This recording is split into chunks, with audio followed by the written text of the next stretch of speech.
पोलादपूर तालुक्यातील दुर्गम व डोंगराळ भागात वसलेल्या सडे बालामाची गावासाठी अखेर रस्त्याचे स्वप्न पूर्ण झाले असून ग्रामस्थांमध्ये आनंदाचे वातावरण निर्माण झाले।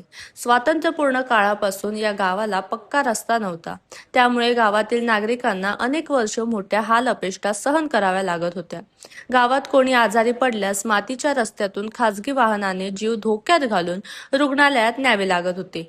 विशेषतः गरोदर महिला, वृद्ध नागरिक, बालके तसेच शाळकरी विद्यार्थ्यांना मोठा त्रास सहन करावा लागत होता।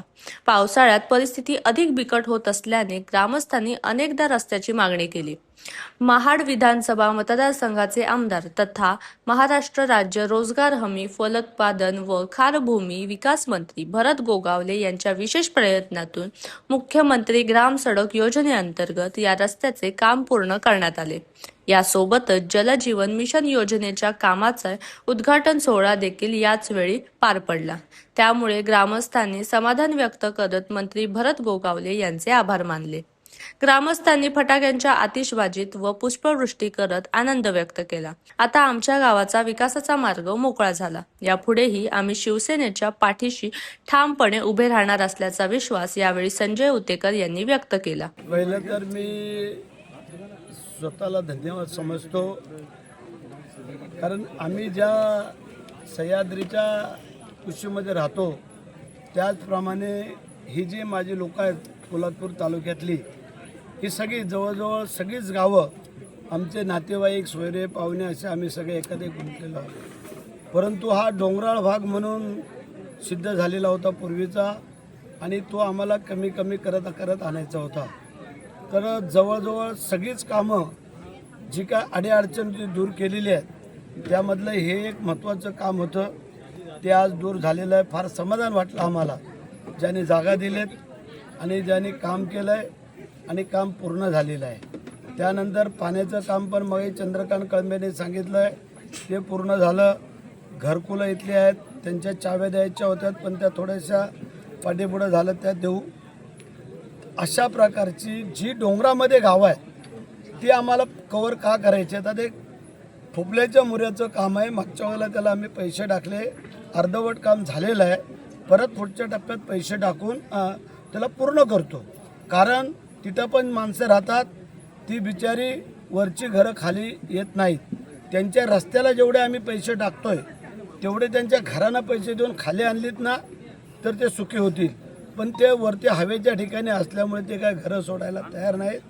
पण आमचं कर्तव्य आहे त्यांनाही करतो, आणि फार समाधान वाटलं की आज गावाने आमचा सत्कार समारंभ केला, ते समाधानी झाले। आमचा मतदार बांधव, आमचे कार्यकर्ते, आमचे पदाधिकारी समाधानी झाले, त्यात आम्हाला समाधान आहे। मी आज आमदार असलो, मंत्री असलो, काही असलो तरी पण आमचं कर्तव्य आम्ही पार पाडतोय। आता चंद्रकांतला ह्या तालुक्याचा जिल्हा परिषद सदस्य निवडून दिल्यानंतर जिल्ह्याचा सभापती केलेला आहे, त्यामध्ये आमचं काम थोडं हलकं होईल। आज अविनाशसारखा एक सामान्य कार्यकर्ता आज त्याला सभापती केलेला आहे। त्यानंतर निलेश कुंभारासारखा एक कार्यकर्ता, त्याला जिल्हा परिषद सदस्य आहे। आमचा अनिल दळवी तो सदस्य झालेला आहे। मग अशा या सगळ्या ह्याच्यामध्ये ह्या लोकांचा काही हातभार लागल आणि मोठी कामं आहेत, त्याला महाराष्ट्र शासनाच्या माध्यमातून आम्हाला जेवढं काय चांगलं करता येईल तेवढं करून, कारण ह्या भागाने मगाशी सांगितलं की प्रभाकर मोरे साहेबांच्या अगोदरपासून इथं संघटना बांधणीचं काम केलं। त्यामध्ये आमचे तुकारामदादांसारखी काही जुनी मंडळी आहेत, काही मंडळी आमची वारली, दुधुस्कर बुवांसारखी मंडळी, म्हणजे ही जुनी काही आमचे आहेत। आमचा विठ्ठल आहे, त्याचे वडील, हे सगळे जुने अशी मंडळी की चंद्रशेठ आज नाहीत आमच्यामध्ये, पण ह्या सगळ्या मंडळींनी आमची संघटना टिकवली आणि त्यांचा बोलण्याचा अधिकार आहे, त्यांच्याबद्दल काही दुमत नाही आहे, पण काम करण्याचा अधिकार आमचा आहे। आणि असा एकी गाव, एकी वाडीना 2-3 कामं आमची जी महत्त्वाची आहेत, त्यामध्ये एक बोरगरचं कामत्याचं धरण हिरडुशीला निघावा, म्हणजे पुण्याकडे जाण्याला शॉर्टकट होईल।